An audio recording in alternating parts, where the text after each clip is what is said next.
Então, se dá o início da cosmologia. Com essas transformações, outra vez, as pessoas começam a se afastar da explicação mitológica, porque, de repente, aquelas explicações mitológicas acabam se tornando insuficientes para explicar uma nova configuração que está nascendo, um novo tipo de cidade que exige de você outras características, exige de você que você consiga falar, que você consiga articular suas ideias, que você consiga fazer um argumento sólido.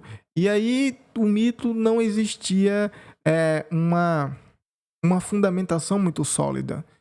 Ele era a causa dos fenômenos, mas não existia causa para os próprios deuses, tanto que eles vieram do vazio. E aí começa a surgir uma cosmologia.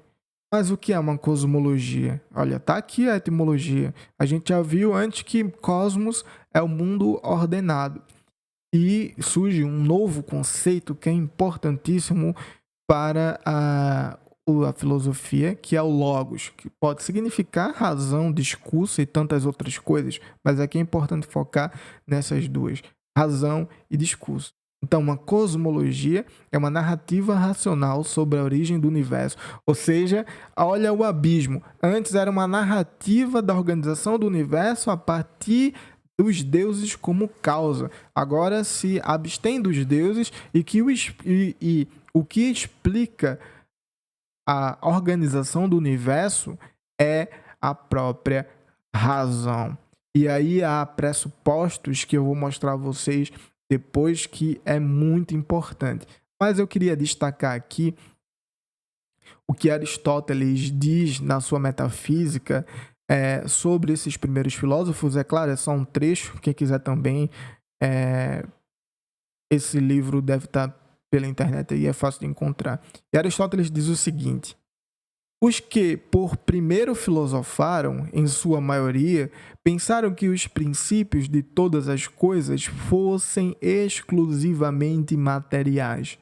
De fato, eles afirmam que aquilo que todos os seres são constituídos e aquilo de que originariamente derivam e aquilo em que por último se dissolvem é elemento e princípio dos seres. Então, o que essa citação de Aristóteles diz? Diz o seguinte: olha, para essas pessoas que primeiro filosofaram, a origem de tudo que existe está na própria natureza, está materialmente aqui presente. E aí a gente vai chegar até lá. E o que isso quer dizer, então? Quer dizer que a cosmologia começa com o estudo da physis, da natureza. Então, quando você ouvir falar sobre Tales de Mileto, ele era um filósofo da physis, ele era um fisiólogo, como dizia Aristóteles. Então, duas características são importantes quando se pensa na physis como explicação racional do cosmos, que é a explicação causal e a arca. Por que explicação causal? Então, lembra quando eu disse que um fenômeno da natureza na cosmogonia era explicado por um deus, pela ação de um deus? Agora, e esse deus acabava se tornando a causa daqueles fenômenos naturais? Ou seja, a causa de um fenômeno natural não era natural, era extranatural, era sobrenatural. Agora não. Para esses primeiros filósofos, a explicação da natureza está na própria natureza. Então, a causa de acontecer uma maré só deve estar no próprio mar, só deve estar na própria natureza. A causa de um raio só deve estar na própria natureza. A causa do movimento celeste só deve estar no próprio universo e não em algo sobrenatural. Isso quer dizer que eles tinham como pressuposto, e isso é muito importante, que a natureza era racional. Quer dizer o quê? Isso quer dizer que tanto o ser humano era capaz de racionalmente explicar as coisas, quanto que a natureza também fosse capaz de ser explicada racionalmente. Porque se não houver essa confluência entre a racionalidade da natureza com a racionalidade do homem, não poderia haver, então, uma explicação racional, não poderia haver uma cosmologia. Porque como eu, com minha razão, posso explicar algo que não é racional, a natureza, portanto, deve ser racional. E o que isso quer dizer? Ela deve, ela deve poder ser explicada através de argumentos, através de fundamentação argumentativa, ela deve ser passível de ser mostradas suas causas, a ligação entre os fenômenos. É isso que é racional. E o ser humano tem essa capacidade racional que foi surgindo com essas transformações da sociedade que eu mostrei anteriormente, e a natureza pode ser explicada também racionalmente.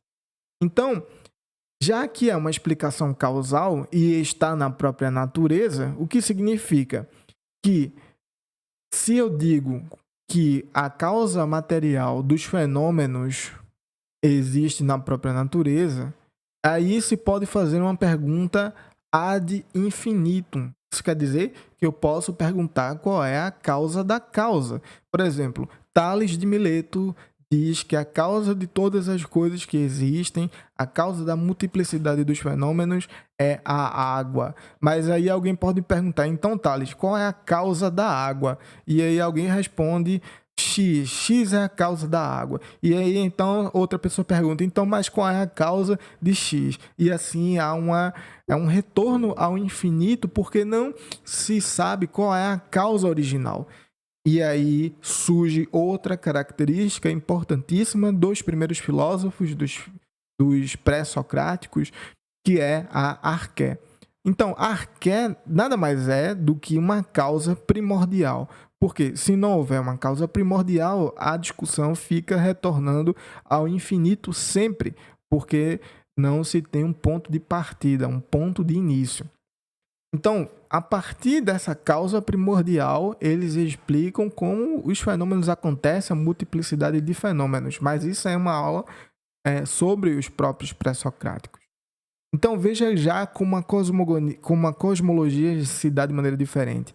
A explicação se dá pela própria natureza e o princípio primordial está na própria natureza. Então, e essa explicação se dá através do Logos, que é a razão, que possui a característica de ser um discurso racional e o caráter crítico.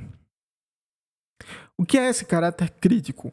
O caráter crítico é justamente a capacidade de haver uma discussão sobre aquilo que foi dito. Porque no mito, perceba, não havia discussão sobre o próprio mito. Simplesmente aceitava-se que Cronos era o titã do tempo e ele determinava como o tempo acontecia. Não podia se questionar isso. Só que quando chega a filosofia, ela abre essa possibilidade de ser questionada. E como exemplo, a gente pega os 3 filósofos que eu citei aqui, Tales, Anaxímenes e Anaximandro. Esses 2, depois de Tales, o Anaxímenes e o Anaximandro, foram discípulos de Tales. E, sendo discípulo de Tales, eles propuseram uma arqué distinta de Tales. Tales a água e eles outro princípio primordial. O que significa que eles tiveram a capacidade de criticar aquilo que seu mestre tinha dito e continuaram o pensamento. E essa é uma característica que não existia no mito e é importante ressaltar. A filosofia tem um caráter crítico, ou seja, ela pode ser questionada, pode ser duvidada, mas é necessário que quando você critique e proponha outra resposta, que sua resposta também seja racional, que sua resposta venha do Logos, de um discurso racional, de um discurso fundamentado com a base sólida. Era tudo isso que era exigido dos discípulos. Então aqui eu trago para você entender essa correspondência entre a razão humana e a racionalidade do real, que basicamente define o que é a cosmologia. Racionalidade do real você pode também entender como a racionalidade da natureza. Então, aqui é um resumo. A filosofia começa com essas características, com a tentativa de explicar a physis a partir da própria physis e como ela é ela busca a causa dos próprios fenômenos da natureza, ela precisa de um arqué, que é um princípio primordial para que não haja aí esse retorno ao infinito, o logos, que permite que isso aconteça, que essa explicação racional, essa capacidade do discurso racional do ser humano, e a cosmologia, que agora explica como que do nada há esse universo organizado. Ele explica através da razão e não mais através da ação dos deuses. E aqui fica a pergunta. Hoje, 2.500 anos depois, já que existe a filosofia, hoje, além da filosofia, existem as ciências, existe a matemática, existe tanta tecnologia. Será que o mito deixou de existir? E aí a resposta é não, o mito não deixou de existir. O que aconteceu foi que o mito perdeu a posição central na explicação dos fenômenos naturais. Na Grécia arcaica, o mito era responsável por explicar por que o ser humano existe, como é que esse mundo existe, como é que esse universo organizado veio a ser. E hoje em dia o mito não tem mais essa posição privilegiada epistêmica, ou seja, essa posição de conhecimento, de explicação de como tudo veio a ser. Isso se dá hoje através das ciências específicas, da astronomia, etc. Porém, a gente encontra na nossa sociedade vários resquícios do mito, e que a gente vai ver agora. E isso está incluso na nossa cultura, no nosso folclore, na nossa arte. Eu não falo só no Brasil, eu falo em todo o mundo. E a gente vê, por exemplo, aqui o mito de personalidade, por exemplo, artistas, políticos e esportistas, né? Pessoas que jogam futebol, por exemplo, aqui no Brasil, são admiradíssimas, porque essas pessoas acabam representando o papel de sucesso, de poder, de liderança e atração sexual. Por que isso aqui é um resquício do mito? Olha, lembra quando eu falei de Aquiles e falei de, de Aquiles e de Ulisses? Esses dois personagens, esses dois arquétipos, eram responsáveis por educar mesmo a sociedade grega. O Ulisses com a Metis e o Aquiles querendo ser um Aristóteles, ou seja, a melhor pessoa, ter sucesso, fama. Isso fazer com que os gregos buscassem esses mesmos ideais. E hoje em dia a gente tem personalidades como essa figura aqui do Michael Jackson, que influenciou pessoas diversas em sua época, enquanto era vivo, enquanto fazia sucesso. E aí tem vários exemplos que eu não quero trazer aqui, de artistas do nosso próprio país, como os americanos, que têm uma indústria cinematográfica enorme, que acabam se tornando exemplos de comportamento e ditando regras até morais e gerando discussões e etc.